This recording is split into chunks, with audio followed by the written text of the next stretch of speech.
I'm going to show you guys a little trick today. If you've ever done salsas and the sauces from your garden, you know coring those tomatoes is a pain in the butt. Well, not coring. Guys, I can't even think. But peeling, getting the peels off those tomatoes is a pain in the butt. Blanching them takes forever, and it leaves you with kind of a mushy mess, or at least it does with me. So instead of doing all that work, here's a simple way you can peel your tomatoes, and it's so fast, it's so easy. Take your tomato, cut them in half, get the core out. A lot less waste involved. I didn't get the whole core on that one. Get your core out, put them face down on a baking sheet. Just kind of fill up your baking sheet. Literally, basically your only step. You are going to get your oven going on a broil, because these are going to go inside the oven.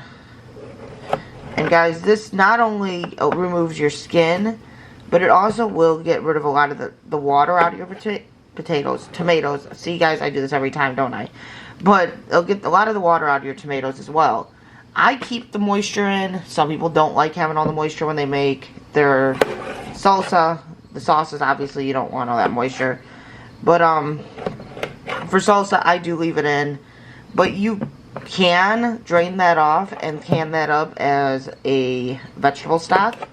So it's just another option, and it makes it so you don't have to thicken this out as long. But guys, we've just had so many tomatoes coming out of our garden. Things are starting to slow down a little bit over the last couple days, so we might be nearing the end of that. But as it stands right now, we still have quite a few, and I don't want them all going bad. Like, that's going to be a bad day. So we're making some salsa, possibly some tomato sauce as well. But we have just so many beautiful, beautiful tomatoes. It has definitely been a good year. So this is just a very fast way of doing this. Literally, you're just going to fill up your tray.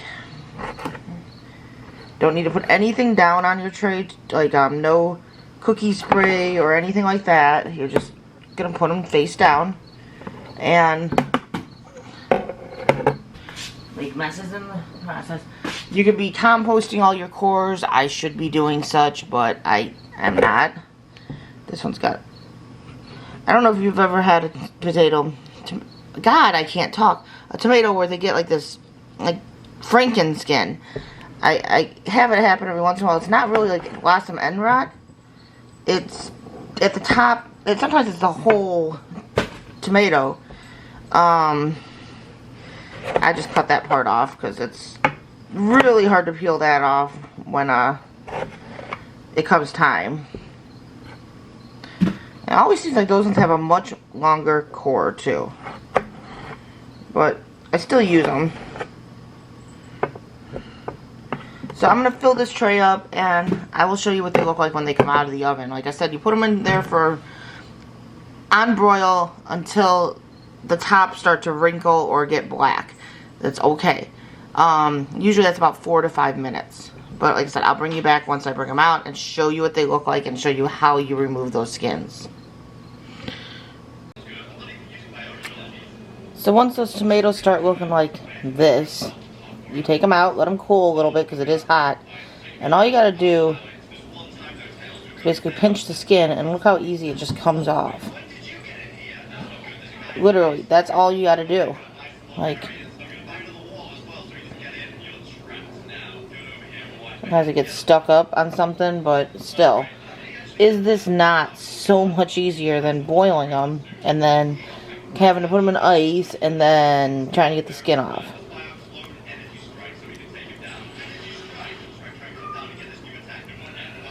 Like, some of them hold it a little bit more like that one, but still, so much easier. And I don't know about you, but when I parboil, no matter what I do, I always burn the crap out of my hands, because I don't want to wait, and they're hot, and they're so runny that they just burn you.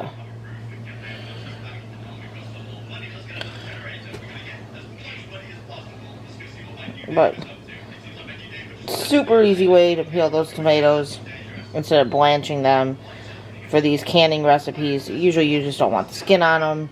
So, super easy. And you waste so much less. I've noticed so much less waste by doing it this way. Less cook time if you don't add that liquid in, if you don't want to run your salsa. But look at that. You could even do stewed tomatoes this way. But you also get a little bit of that roasted flavor. Not overpowering, but you get a little bit of roasted flavor. It's just amazing. And then you can see that's the liquid that you normally would be boiling off because you don't want all the liquid. So it just saves you all that time because that liquid can just get dumped into a broth if you want. Or if you don't boil off the liquid anyway, you can just add it into your salsa anyway. I typically just add it in. The only tomatoes I would not recommend this with are like cherry tomatoes because they're so small. By the time you boil down or you broil down the skin, you've lost most of your tomato. It's basically just a flattened mess. So that's probably the only ones I would not recommend doing this with. I did try it just to see what would happen, and I just put a couple onto my tray with regular tomatoes, and I was like, okay, well, that was basically a lost tomato because there was like nothing there. There's a heap of skin, and that was it. So that's all. And then you just throw this into your blender or whatever to cut it up and get it ready for your salsa. And you've got basically your blanched tomatoes in record time. And if it's not salsa you're doing, you can throw it into your spaghetti sauce and let it cook down. Whatever way you want to go, but so much easier. Hope this helped you guys out. Gave you a little bit of a shortcut with the garden because I know how that goes. Like, it's just insanity sometimes where you just don't have time to breathe. Hopefully gave you a little bit of a shortcut though and saved you some time. Keep canning, guys, and be kind. You don't know what anyone's going through. We'll catch you on the next one.